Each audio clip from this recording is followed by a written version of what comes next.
Assalamualaikum warahmatullahi wabarakatuh. Apa kabar semuanya? Mudah-mudahan semuanya dalam keadaan sehat, walafiat, tetap semangat belajar dan tetap jaga protokol kesehatan. Pada kesempatan kali ini kita akan membahas tentang Indonesia pada masa Orde Baru. Beberapa minggu yang lalu kalian sudah membahas tentang Indonesia pada masa demokrasi terpimpin, bagaimana keadaan kondisi Indonesia pada akhir-akhir pada masa demokrasi terpimpin.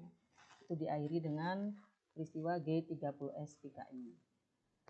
Setelah terjadinya peristiwa G30S PKI tersebut, kondisi Indonesia sangat tidak stabil, banyak terjadi kekacauan di sana sini. Jadi harga-harga melambung tinggi, inflasi sampai terjadi 600%, sehingga banyak masyarakat yang menderita. Akibatnya banyak tuntutan yang terjadi setelah peristiwa G30S PKI tersebut. Kita akan lihat apa sih materi yang akan kita pelajari pada kali ini, yaitu ada 3 konsep ya, pada masa pemerintahan Orde Baru ini, yaitu pada masa transisi yang akan kita bahas, kemudian awal Orde Baru dan masa Orde Baru. Pada masa transisi kita akan lihat aksi-aksi Tritura, Super Semar, dan dualisme kepemimpinan. Sebelum kita melanjutkan pembelajaran atau pembahasan materi, kita lihat dulu apa sih tujuan dari pembelajaran ini. Jadi setelah mempelajari materi ini diharapkan kalian dapat menjelaskan proses yang terjadi selama masa transisi antara pada masa demokrasi terpimpin dan masa demokrasi atau pada masa Orde Baru. Kemudian kalian dapat menganalisis beberapa perubahan yang dilakukan pemerintahan Orde Baru di bidang politik, ekonomi, pertahanan, keamanan, dan sosial budaya setelah masa demokrasi terpimpin.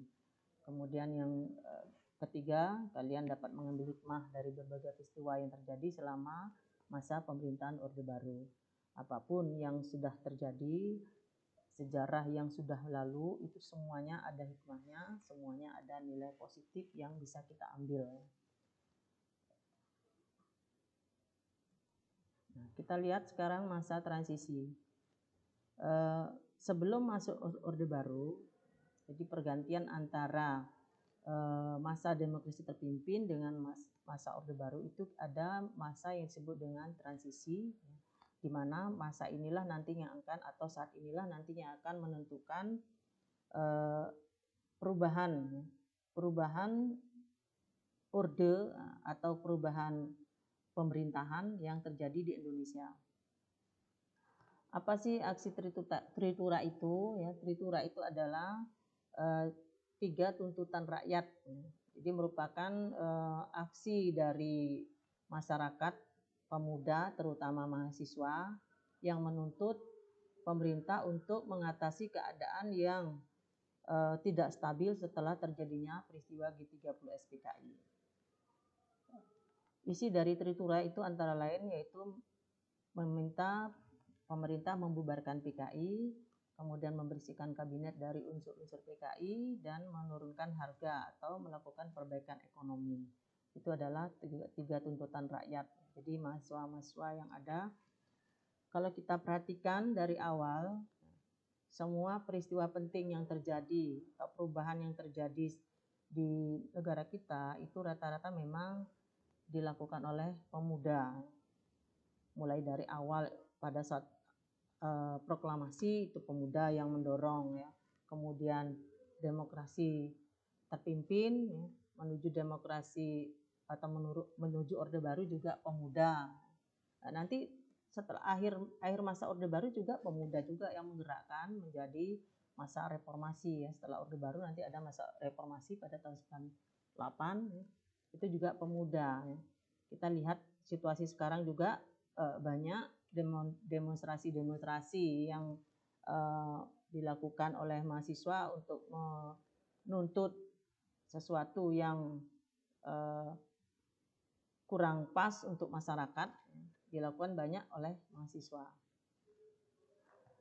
Jadi pada tanggal 12 Januari 1966 ya, mahasiswa yang dipelopori oleh kami dan KAPI. Kami itu yang saat itu tidak sama dengan kami yang sekarang, mungkin kalian pernah lihat di media massa ya.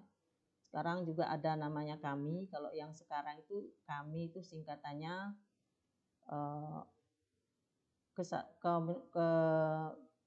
ke komunitas atau kesatuan ya, untuk membela Indonesia.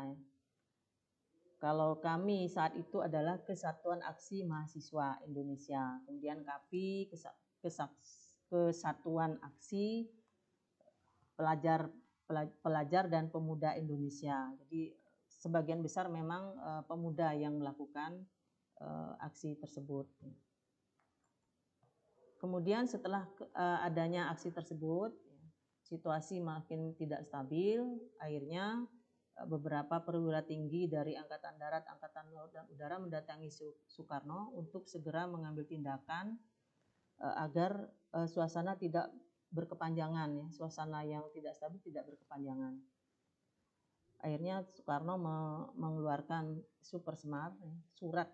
Supersemar itu surat perintah 11 Maret karena tanggalnya 11 Maret. Surat perintah yang ditujukan kepada Maijen Soeharto untuk mengambil tindakan memulihkan keadaan dan kewibawaan pemerintah. Jadi makanya disingkat dengan Supersemar karena tanggalnya 11 Maret. Jadi surat perintah 11 Maret dibantu oleh 3 orang perwira tinggi dari Angkatan Bersenjata Republik Indonesia itu, yaitu Muhammad Yusuf, kemudian Basuki Rahmat, dan Amir Mahmud, masing-masing dari Angkatan Udara, Angkatan Darat, dan Angkatan Laut. Nanti kalian lihat sendiri nanti di e-book ya, siapa mereka. Kemudian dikeluarkanlah Supersemar itu yang memberikan kewenangan yang luas kepada Letjen Soeharto. Jadi langkah pertama yang diambil Soeharto adalah membubarkan dan melarang kegiatan PKI dan ormas-ormasnya. Kemudian pada bulan Juni 1966, MPRS mengeluarkan ketetapan nomor 9 ya, yang mengukuhkan kedudukan Supersemar. Apa artinya mengukuhkan kedudukan Supersemar? Artinya Soekarno tidak bisa lagi mencabut Supersemar tersebut, meskipun yang buat itu adalah presiden, tapi dikukuhkan oleh ketetapan MPR, jadi presiden tidak akan bisa mencabut lagi, sudah menjadi kekuatan hukum Supersemar itu. Jadi lebih memberikan kekuatan hukum bagi Soeharto untuk melakukan tindakan untuk mengatasi keadaan negara pada saat itu. Kemudian memasuki tahun 1966 terjadi gejala krisis kepemimpinan nasional yang mengarah pada dualisme kepemimpinan. Apa yang dimaksud dengan dualisme kepemimpinan? Di satu pihak Presiden Soekarno telah menjabat presiden, namun pamornya telah kian merosot. Dia juga masih statusnya sebagai presiden karena ada TAP MPRS yang mengangkat Soekarno sebagai presiden seumur hidup, yaitu TAP MPRS nomor 3 tahun 1963 itu mengangkat Presiden Soekarno menjadi presiden seumur hidup, sehingga pada saat itu Soekarno posisinya tetap jadi sebagai presiden. Namun dengan dikeluarkannya Supersemar dan dikukuhkan dengan TAP MPRS nomor 9 tadi, Soeharto juga mempunyai kekuatan yang hampir sama dengan Soekarno, bisa mengambil tindakan untuk melakukan kegiatan mengatasi keadaan negara saat itu. Akhirnya Soekarno mengeluarkan TAP MPRS nomor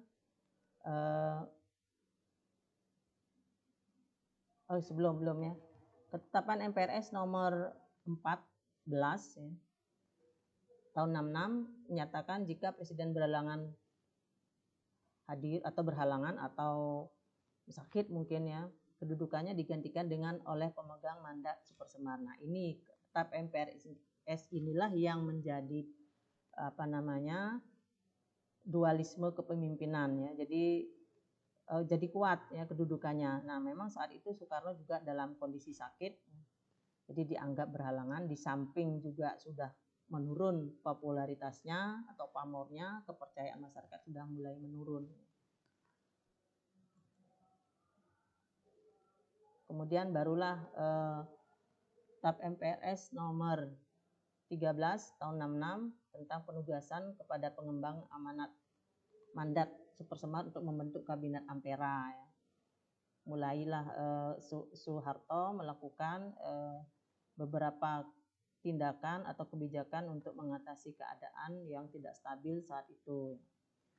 Kemudian Soeharto juga dilantik menjadi pejabat presiden pada tanggal 12 Maret 1967. Kemudian tanggal 27 Maret 1968 barulah dilantik menjadi presiden setelah Soekarno mengundurkan diri jadi presiden. Pada tahun 1968 Soeharto dilantik menjadi presiden. Jadi pelantikan inilah mulai Orde Baru. Apa saja yang dilakukan selama masa Orde Baru? Ada beberapa kegiatan, yaitu yang pertama stabilisasi politik dan rehabilitasi ekonomi, yaitu menerapkan politik bebas aktif, mengakhiri konfrontasi dengan Malaysia, dan kembali menjadi anggota PBB yang pada masa demokrasi terpimpin kita sempat condong ke Blok Timur, kemudian kita melakukan konfrontasi dengan Malaysia dan pernah keluar dari anggota PBB ya. Kemudian juga kita mulai memprakarsai pembentukan ASEAN. Kemudian beberapa kebijakan lain yang diambil oleh pemerintahan Soeharto atau pemerintahan Orde Baru, yaitu mengadakan kebijakan fusi partai. Fusi partai itu penggabungan beberapa partai yang tadinya banyak pada tahun 1955 itu banyak partai, kemudian dijadikan hanya 3 partai ya. Jadi ada P3 yang berbasis Islam, kemudian partai yang nasionalis itu menjadi PDI, dan ditambah 1 golongan karya. Kemudian selama masa pemerintahan Orde Baru itu sudah melaksanakan pemilu sebanyak 6 kali. Nanti kalian cari masing-masing kegiatan pemilu dari tahun 1971 sampai 1997 itu ada berapa partai, apa saja yang terjadi pada saat itu. Kemudian ada stabilisasi penyeragaman. Stabilisasi penyeragaman ini semua ormas atau partai itu harus memiliki satu ideologi, yaitu Pancasila. Ya. Jadi yang tidak menggunakan ideologi Pancasila dilarang. Kemudian adanya pedoman penghayatan dan pengembalan Pancasila atau istilahnya P4 atau Eka Prasetya Pancakarsa. Nanti kalian cari apa sih yang dimaksud dengan P4 dan Eka Prasetya Pancakarsa. Silakan dicari atau dipelajari. Kemudian adanya penerapan dwi fungsi ABRI. Dwi fungsi ABRI diartikan bahwa ABRI memiliki 2 fungsi, yaitu fungsi sebagai pusat kekuatan militer Indonesia dan juga berfungsi dalam bidang politik. Lebih jauh nanti kalian bisa baca di e-booknya apa kelebihan dan kelemahan dari penerapan dwi fungsi ABRI. Kemudian rehabilitasi ekonomi. Jadi penanggulangan masalah utang piutang. Jadi pemerintah minta untuk menangguhkan beberapa utang. Selama pemerintahan demokrasi terpimpin kita banyak punya hutang ya. Kemudian melakukan kerjasama dengan IMF supaya mendapat modal untuk melaksanakan pembangunan. Kemudian menetapkan undang-undang PMA dan PMDN. PMA itu penanaman modal asing supaya investor tidak takut berinvestasi ke Indonesia untuk pembangunan ke depan. Nah, untuk selanjutnya kita lanjutkan pembahasannya minggu depan. Silahkan kalian baca e-booknya, materi khusus tentang Orde Baru. Nanti akan ada tugas menyusul setelah ini. Mungkin itu saja yang dapat saya sampaikan kali ini. Lebih kurangnya mohon maaf. Selamat belajar. Assalamualaikum warahmatullahi wabarakatuh.